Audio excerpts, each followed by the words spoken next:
Now, Britain's banks need to find £27 billion to fill a gaping hole in their balance sheets.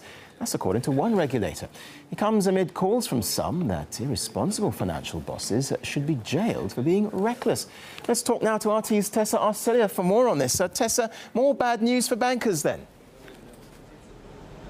Well, yes, it seems that way. This 27 billion pounds, that's about 42 billion US dollars that banks need to find to fill in that gaping hole is what financial regulators had found, basing it on the new guidelines that was agreed upon by international central banks after the 2008 financial crisis. If we remember, we saw then the collapse of some of the world's biggest financial institutions, some of them needing bailouts, taxpayers' money getting involved there. And in this report, we know that the guideline says that now 2%, previously 2% of equity that banks should have has been raised to 7%, thereby creating this hole in the balance sheets. And what concerns financial regulators most right now is the Royal Bank of Scotland, RBS, having a 13.6 billion pound hole to plug. And let's not forget, RBS is already 81% owed by the government after having received a bailout. So this is certainly a sensitive topic when it comes to the banking performance and how they actually manage their finances.